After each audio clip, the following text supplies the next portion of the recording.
Seja muito bem-vindo a essa live aqui no nosso canal. Essa não será uma live como nós normalmente fazemos aos finais de semana, em que passamos aqui 1 hora conversando, não. Essa live de hoje será muito mais objetiva e direta, porque eu quero apenas aproveitá-la aqui para esclarecer e para falar a verdade por trás desse caso que tem repercutido, tem tomado conta de todas as manchetes nos principais veículos de imprensa no Brasil, e isso não é à toa, e ao longo dessa live você vai entender o porquê, ok? Então, hoje eu não pretendo responder perguntas aqui no final, o objetivo é apenas explicar todo esse processo aqui, e essa live será a substituição do vídeo que iria ao ar às 8 horas da noite, tradicionalmente aqui no canal, ok? Vamos direto ao ponto, então. Quem pegar essa live pela metade, depois volta aqui para acompanhar essa história desde o começo. Tem ganhado repercussão de forma estrondosa nos veículos de imprensa, e quanto mais militantes são esses veículos de imprensa, mais eles têm focado nessa história, o suposto plano que militares tinham para tirar a vida de Lula, de Geraldo Alckmin e de Alexandre de Moraes em 2022. Vocês já devem ter acompanhado informações aí, seja em matérias escritas na internet ou então em matérias na televisão, mas vocês já devem ter acompanhado mais ou menos como seria essa história, que seria ali um grupo de militares que teriam inclusive impresso esse plano lá no Palácio do Planalto, em que continha ali detalhes de como ele seria executado, e no fim das contas esse plano foi abortado, mas o ministro Alexandre de Moraes ordenou a prisão preventiva de, se eu não me engano, 4, 5 militares ontem, em função desse plano que está sendo investigado, que foi, inclusive, recuperado de mensagens que haviam sido apagadas e foram recuperadas e tudo mais. Enfim, é uma confusão tamanha que, e talvez até de forma intencional, que seja difícil de entender toda essa história, para que o povo realmente não entenda tudo o que está acontecendo, mas dê atenção às manchetes, e as manchetes são sempre desenhadas da forma mais intencional possível para passar, para dar a conclusão que eles querem que as pessoas tenham. Vamos lá. Primeiro de tudo, essa aqui é mais uma história com muitas inconsistências. Eu deixo claro desde já que eu não vou em nenhum momento aqui discutir se alguém é culpado ou inocente, se esse plano existiu ou deixou de existir, se foi invenção, se foi real. Não conheço nenhuma dessas pessoas e não faço questão de discutir isso aqui. E não é necessário entrar no mérito dessa questão para entendermos o que deveria estar acontecendo nesse momento e o quão errado é o que está acontecendo nesse momento, as decisões judiciais, ok? Então não vamos discutir se o plano existiu ou não, se as pessoas são culpados ou são inocentes. Isso não entra na discussão. Mas, independente disso, é mais uma história com muitas inconsistências, assim como vários casos, vários inquéritos que estão no Supremo Tribunal Federal. Tem um monte de lacunas, tem questões não explicadas ao povo, tem evidências que nunca são apresentadas ao povo brasileiro, e a única evidência, por assim dizer, são as palavras dos ministros, o que o povo brasileiro definitivamente já não confia mais. Mas pegando esse caso aqui específico, pense aqui comigo. Se eram profissionais de elite, altamente capacitados, treinados pelo Exército, quem é que imprime um plano de matar alguém lá usando a impressora do Palácio Presidencial, do Palácio do Planalto, que foi onde supostamente esse plano foi impresso? Quem imprime no Palácio Presidencial um plano de golpe de Estado? E aí tem mais essa questão: se existia um plano de golpe sendo orquestrado, por que a necessidade de existir um plano para matar as pessoas envolvidas, para matar o presidente que foi eleito lá em 2022 para que ele não assumisse? E pior ainda, por que então tirar a vida do Geraldo Alckmin, que era o vice, que é a pessoa que menos apita nessa história enfim, para a direita brasileira não seria problema nenhum se o Alckmin assumisse a presidência. Entendem como são coisas que não fazem sentido? Não estou dizendo que o plano não existiu, mas se ele existiu, era um plano sem sentido. Dificilmente acreditar que esse plano foi elaborado por pessoas tão especialistas como elas são colocadas nas matérias.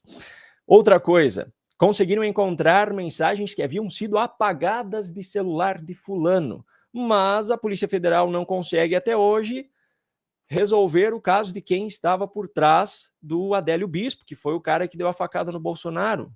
Misteriosamente, um cara que era, com perdão da palavra, não sendo pejorativo, mas era um Zé Ninguém, não era uma pessoa de posses, não era uma pessoa poderosa, uma pessoa influente, e aí o cara tem um dos advogados mais caros do país esperando ele na delegacia, depois dele ter sido preso, depois dele ter cometido esse atentado. Histórias que não são explicadas. E os ministros do Supremo Tribunal Federal, que é onde esse caso está, mais uma vez, assim como todos os outros, não fazem questão nenhuma de serem transparentes com o povo brasileiro. E é justamente nesse ponto que ou eles não entenderam isso até hoje, só que eu acho muito difícil, porque são pessoas muito bem estudadas, ou é intencional que eles não mostram essas evidências, ou evidências não existem para que sejam mostradas, porque realmente não faz sentido. Se há evidências de todos esses crimes cometidos e o povo brasileiro, em sua maioria, tem descredibilizado essas instituições, porque essas evidências não são apresentadas? Isso é exatamente a mesma coisa daquele caso da agressão lá no aeroporto de Roma. Foi construída toda uma história desde o acontecimento, do suposto fato. A família lá em questão, supostamente agressora, já foi abordada logo na chegada no Brasil, e enfim, e surgiram prints das filmagens das câmeras de segurança que demoraram meses para chegar, e até hoje a defesa conseguiu colocar um perito lá numa sala fechada, junto com pessoas da Polícia Federal, para assistir às imagens, mas eles não podem extrair cópia daquilo, ou seja, não existe possibilidade de que essas imagens vão se tornem públicas. Não existe possibilidade do povo saber aquilo que realmente aconteceu. Mas a última perícia que foi feita, um perito independente teve acesso a essas imagens e ele concluiu que o relatório da Polícia Federal sobre o caso, que favoreceu Alexandre de Moraes, corroborou com a narrativa dele, havia sido manipulado, digamos assim, porque alguns trechos importantes haviam sido deixados de fora, e esses trechos que esse perito identificou mostravam justamente o filho de Alexandre de Moraes agredindo aquele cara a quem foi atribuída a agressão. Então esse caso aqui é mais um caso muito semelhante ao caso do aeroporto e a vários outros casos em que há evidências, mas elas não são mostradas, justamente para manter o povo nessa penumbra de ter acesso apenas àquilo que os ministros dizem, como se as palavras deles fossem inquestionáveis, e definitivamente não são. Nesse caso aqui, é mais um caso em que as decisões do ministro Alexandre de Moraes citam os planos, descrevem os planos aos quais ele teve acesso, mas nunca esses planos são apresentados. Eu já vou mostrar aqui para vocês a decisão na íntegra, vocês vão entender como isso se configurou, mas ele nunca mostra o plano, as mensagens aos quais teve acesso, enfim. O povo brasileiro não tem a menor possibilidade de conhecer aquilo que realmente aconteceu, de ter acesso às evidências que seriam... Apresentou a evidência? Ok, é inegável o fato, pronto, resolvido, não precisa convencer as pessoas da credibilidade do tribunal, mas eles não fazem isso. Vamos lá, repetindo aqui, não importa se houve ou não plano de matar Lula, Alckmin e Alexandre de Moraes. No Brasil, de acordo com a legislação brasileira atual, não se pune o planejamento de um ato. Não pode punir uma pessoa, prender uma pessoa por ela ter planejado, pensado em cometer um crime. Não pode. Não se pode punir um ato que não foi executado. E aí, diante disso,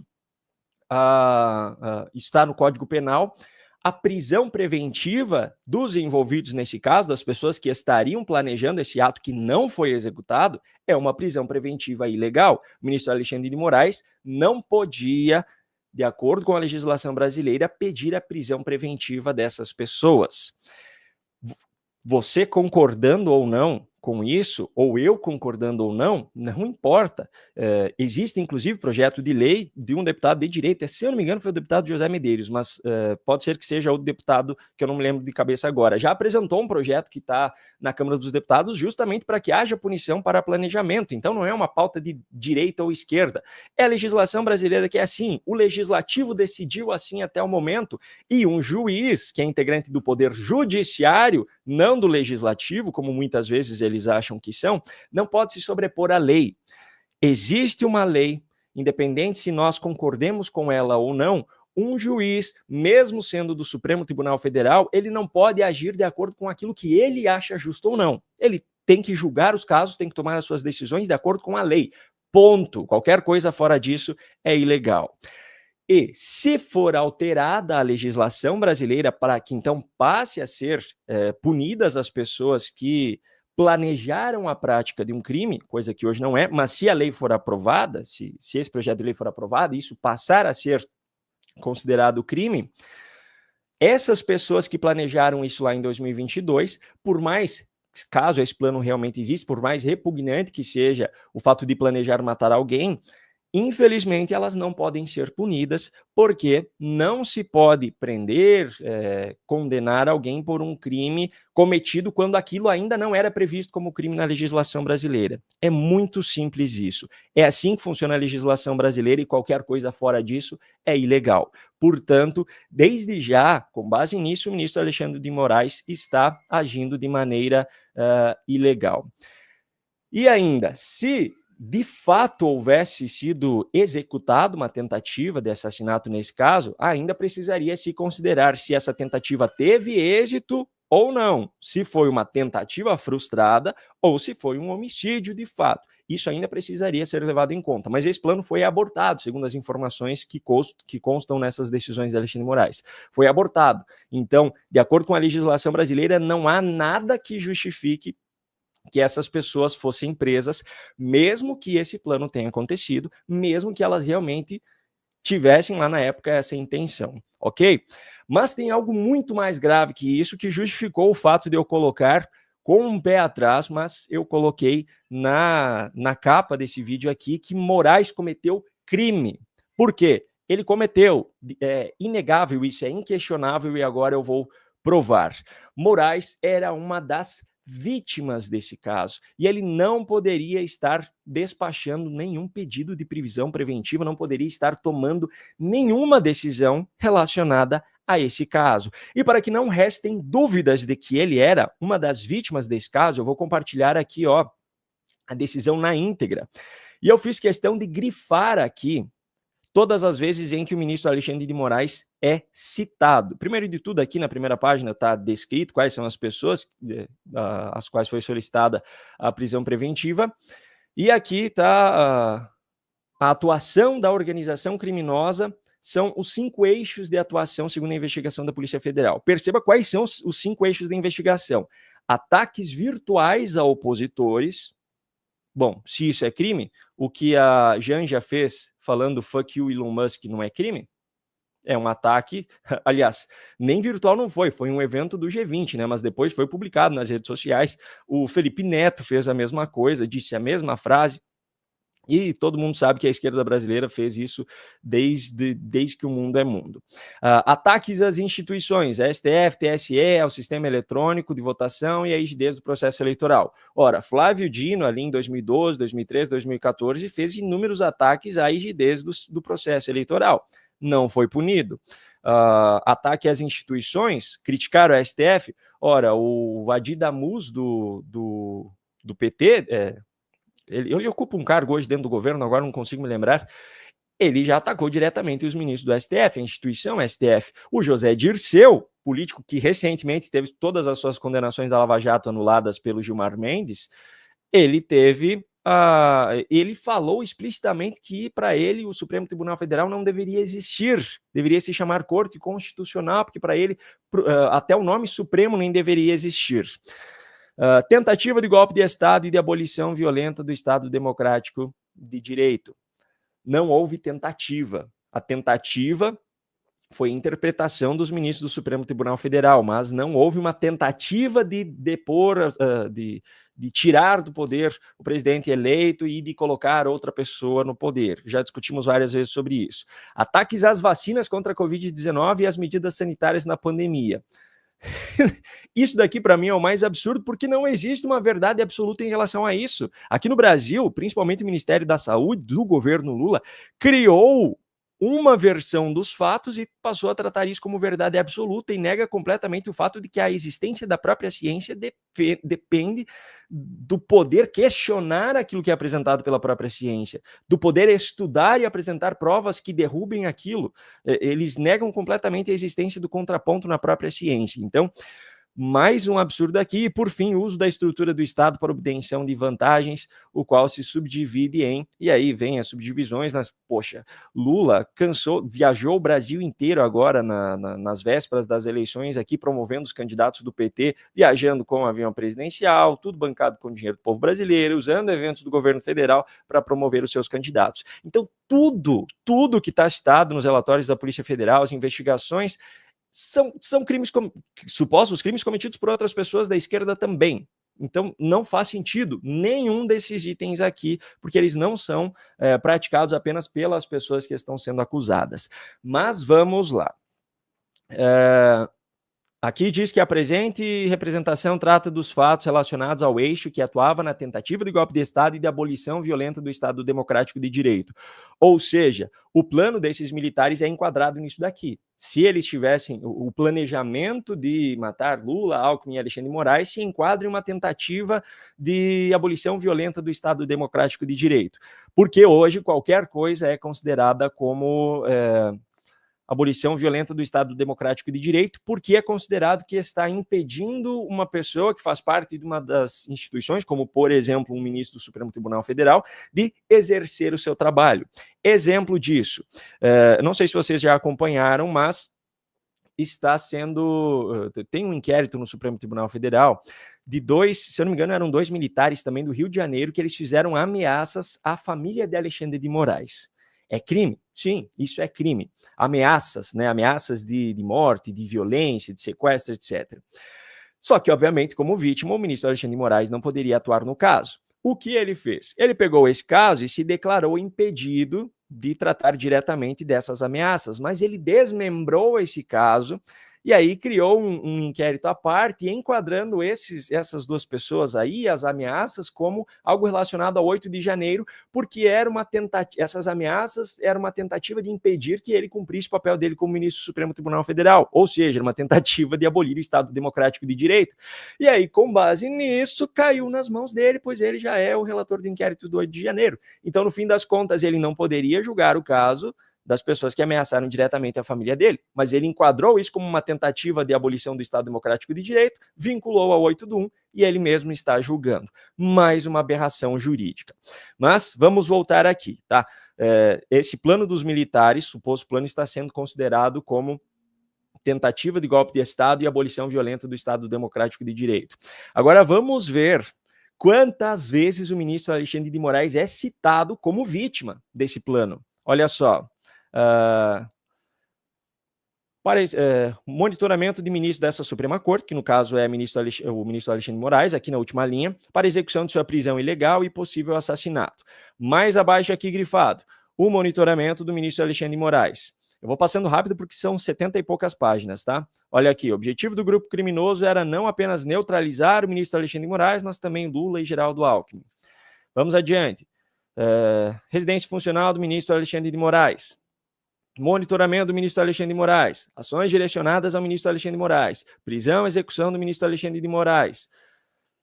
Vamos lá. Prender o ministro Alexandre de Moraes. Prender o ministro Alexandre de Moraes. Ministro Alexandre de Moraes. Ministro Alexandre de Moraes. Ministro Alexandre de Moraes. Ministro Alexandre de Moraes. Prender o ministro Alexandre de Moraes. Ministro Alexandre de Moraes. Ministro Alexandre de Moraes estava sendo monitorado. Ministro Alexandre de Moraes. E por aí vai, e vai, e vai. Ministro Alexandre de Moraes, prisão de Alexandre de Moraes, tentativa de execução de Alexandre de Moraes, e assim vai. Vou passando rapidão aqui, porque são 70 e poucas páginas. Mas olha só a quantidade de vezes que o próprio Alexandre de Moraes citou ele mesmo como vítima. Essa é a quantidade de vezes. Eu não contei aqui, mas a revista Oeste contou a decisão. Olha aqui, ó, assassinato do ministro Alexandre de Moraes. Contou, ele citou 44 vezes o próprio nome nessa decisão aqui. E aí, por fim, vamos lá para a página 70 e tantos.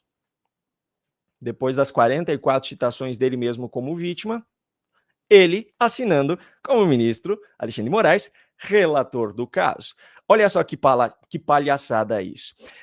não resta nenhuma dúvida que ele é uma vítima desse caso, certo? Não resta dúvida. Ele mesmo se citou 44 vezes nesse relatório aqui, nessa decisão, como vítima do caso. Ok, vamos analisar então a legislação brasileira. Vamos ao decreto-lei número 3.689, de 3 de outubro de 1941, que é o Código de Processo Penal Brasileiro. Vamos lá ao artigo 252. Deixa eu encontrar aqui, ó. Olha só, artigo 252. O juiz não poderá exercer jurisdição no processo em que o ministro do Supremo Tribunal Federal é um juiz, então se aplica a ele também. Inciso 4º, ele próprio ou seu cônjuge ou parente, consanguíneo ou afim, em linha reta ou colateral até o 3º grau, inclusive, for parte ou diretamente interessado no feito. Ora, se o ministro Alexandre de Moraes era uma das 3 vítimas desse plano de sequestro, assassinato, prisão e todas as coisas que supostamente estavam planejadas, ele não pode, de acordo com o artigo 252, exercer jurisdição no processo em que ele é uma parte interessada. Mas não é só isso. Isso aqui aponta uma ilegalidade. Mas na lei número 1079, de 10 de abril de 1950, que é a lei do impeachment. Vamos aqui ao artigo, se eu não estou enganado, é o 39. Deixa eu achar aqui. Olha só. São crimes de responsabilidade dos ministros do Supremo Tribunal Federal proferir julgamento quando, por lei, seja suspeito na causa. Ele é uma vítima dessa causa. Então, obviamente, ele é suspeito. E ainda, inciso 5º, proceder de modo incompatível com a honra, dignidade e decoro de suas funções. Se ele intencionalmente atua juridicamente em um caso em que ele é suspeito, ele está quebrando o decoro das suas funções. Então, de acordo com o artigo 39 da lei de impeachment, o ministro Alexandre de Moraes está cometendo mais um crime de responsabilidade que deveria ser punido com impeachment. Agora, está cometendo esse crime. Vai fazer... Opa, eu minimizei aqui minha tela sem querer. Deixa eu achar aqui de novo. Pronto. Vai acontecer alguma coisa? Ele vai sofrer um processo de impeachment? Sim, pode ser elaborado um processo de impeachment, vai parar mais uma vez na mão de Rodrigo Pacheco, que ilegalmente vai sentar sobre esse processo mais uma vez e não vai levar adiante, porque ele tem interesse direto nisso. Já declarou apoio abertamente à reeleição de Lula, já declarou apoio a Alexandre de Moraes, e não há, ou sinceramente, hoje não há uma perspectiva de que esse cenário mude com o próximo presidente do Senado, porque é só vocês pesquisarem aí quem é o candidato que está sendo apoiado pelo PT, de Lula, e quem é o candidato que está sendo apoiado pelo PL, de Bolsonaro. Sim, é o mesmo candidato. Então, ao meu ver, não há perspectiva de que isso passe pelo Senado, no que depender da boa vontade dos presidentes da casa. Bom, ficou muito claro aqui, então, que ele cometeu crime de responsabilidade. Alexandre de Moraes cometeu crime ao pedir essas prisões preventivas. Por quê? Ele ainda não tomou o veredito a respeito do julgamento desses militares, mas ele já despachou decisões, já pediu prisão preventiva, então ele já está atuando nesse caso, já cometeu os crimes de responsabilidade. Inquestionável, isso é fato, ok? E tudo isso sem falar ainda, essa semana tem repercutido também o caso da delação do Mauro Cid, que o coitado está sendo torturado psicologicamente. Ele teve uma nova delação ontem, anteontem, não lembro, e aí não falou aquilo que a Polícia Federal esperava, estão cogitando de anular essa delação dele. Mais uma pessoa que infelizmente está sendo usada como um fantoche para entregar aquilo, para que ele diga o resultado que eles esperam. Não espero que ele diga a verdade, esperam que ele diga aquilo que eles precisam para formar o resultado que já foi definido desde o início. Então, é uma série de ilegalidades, uma série de crimes de responsabilidade que estão sendo cometidos, e eu sinceramente espero que um dia a verdade venha à tona. E ainda tem mais uma questão aqui que eu quero mostrar, que é a seguinte. Muito bem, vamos considerar que esse plano realmente tem existido, vamos considerar que realmente a legislação brasileira previsse que esse fosse um caso para prisão preventiva, que isso fosse punido. Vamos considerar que o ministro Alexandre de Moraes não fosse suspeito nesse caso, que ele não fosse vítima, ou que fosse outro ministro ou outro juiz, para que isso vá parar no Supremo Tribunal Federal, que para começo de conversa está no Supremo Tribunal Federal porque está sendo considerado uma tentativa de golpe de Estado e abolição do Estado Democrático de Direito, senão os militares deveriam estar sendo julgados lá no Tribunal Militar e não no Supremo Tribunal Federal, mas eles deram um jeito de transformar isso em uma tentativa de golpe de Estado. Vamos ver esses casos aqui que eu separei, tá? Olha só. 2020. Pseudo-jornalista Hélio Schwartzman. Por que torço para que Bolsonaro morra? 2021, Mário Sérgio Conte. Nata militar poderia sim derrubar Bolsonaro, mas precisaria ter coragem. Diários da Alemanha nazista mostram o fracasso de uma elite de outrora para estancar um outro descalabro genocida. Ou seja, sugerindo para matar Bolsonaro. E aí, algum de vocês já viu algum desses dois pseudo-jornalistas aqui sendo investigados, sendo alvos de algum inquérito? Não. Olha só, esse vídeo aqui é de 4 anos atrás. Uma produtora de vídeos aí de esquerda gravou um vídeo com crianças e adolescentes aqui no Brasil jogando bola com a cabeça do Bolsonaro. Não foram alvos de nenhum inquérito. Tem aqui, ó, vídeo, ó, uma matéria aqui do Conjur, consultor jurídico. Vídeo com o rosto de Bolsonaro sendo usado como bola não justifica inquérito, diz Ministério Público. O procurador Anselmo Henrique Cordeiro Lopes, da Procuradoria da República do Distrito Federal, arquivou na última sexta-feira o inquérito policial aberto contra a produtora. E aí? Essa mesma produtora aqui já gravou vídeos chutando a cabeça de Trump e outros políticos também. Youtuber que pediu a morte de Bolsonaro se diz arrependido. Esse cara aqui é o Vina Guerreiro. Depois ele se arrependeu, mas ele pediu a morte de Bolsonaro lá atrás. Outro blogueiro aqui que foi colunista da Folha de São Paulo, o Anderson França, desejou a morte do presidente Jair Bolsonaro e da família dele a tiros. Nenhuma dessas pessoas é punida até hoje. Olha só, semana passada, uma influencer aqui defendeu abertamente que ela queria que fossem sequestrados deputados que eram contra aquela PEC do fim da escala 6-1, que já falei sobre isso. O Brasil realmente, o trabalhador brasileiro merece uma rotina de trabalho mais justa, mais humana, mas a PEC da Erika Hilton é uma vergonha, Enfim, pedindo sequestro de deputados e nada aconteceu contra ela. Mais uma prova de que o Brasil é um país, não é nem de 2 pesos e 2 medidas, são milhares de pesos e milhares de medidas. Agora, qual foi a vantagem de tudo isso ter ocorrido justamente nesse momento?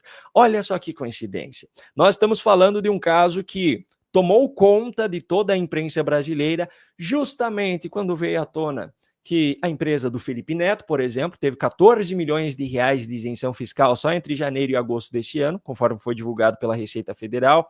Outros artistas como Pablo Vittar, Gregório do Vivier, Ludmilla, Luísa Sons, Emicida, Fábio Porchat, Bruno Gagliasso, todos eles tiveram ou no seu CPF ou no seu CNPJ isenções fiscais na casa de centenas de milhares de reais ou de milhões de reais. A Globo, a bilionária Globo, entre janeiro e agosto de 2024, teve cerca de 150 milhões de reais de isenção fiscal. Outras empresas de jornalismo, coincidentemente, as esquerdistas são as que mais receberam, como o UOL e a Folha, que fazem parte do mesmo grupo, também receberam aí na casa de, se não me engano, 50 e tantos milhões, 70 e tantos milhões. Nós estamos falando apenas de janeiro a agosto de 2024. Não posso ser hipócrita também de falar que foi só da esquerda. Não, tem artistas da direita aí, como declarados de direita, como é o caso do Gustavo Lima, recebeu 16 milhões, 14, 16 milhões, alguma coisa nessa casa aí também de isenção fiscal. Era um artista que estava em recuperação por causa da pandemia, mas o cara recentemente construiu um aeroporto em casa. Uma pista, não é um heliponto, é um aeroporto, uma pista de decolagem de avião de pequeno porte em casa, na fazenda dele.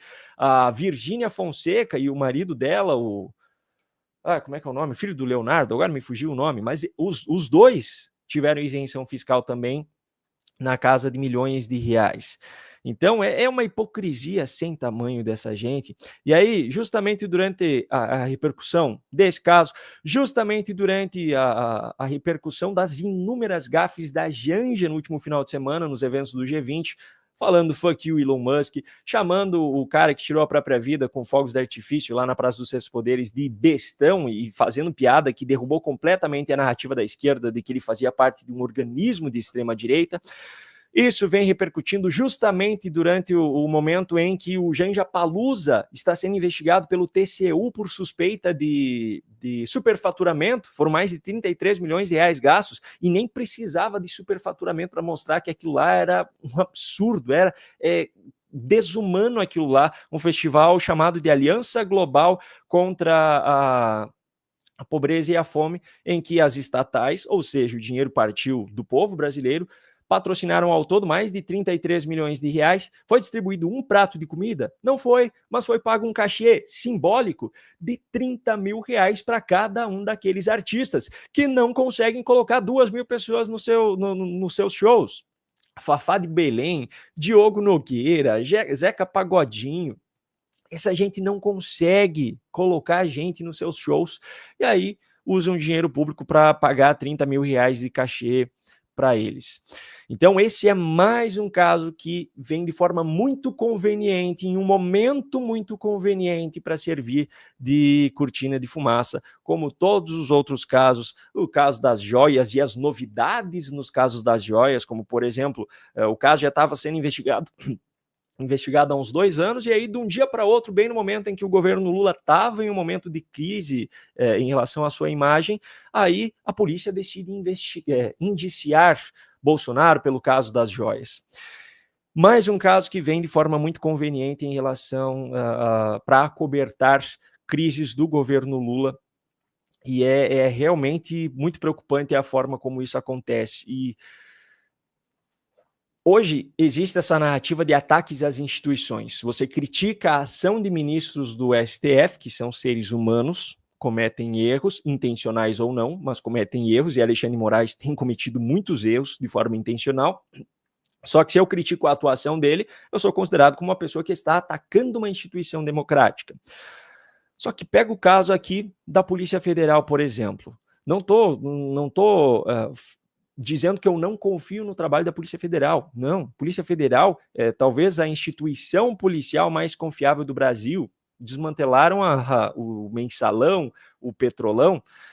Só que a pessoa que está à frente, o número 1 hoje da Polícia Federal, é um indicado por Lula, Andrei Rodrigues, que é o cara que era o chefe da segurança pessoal do Lula na campanha de 2022.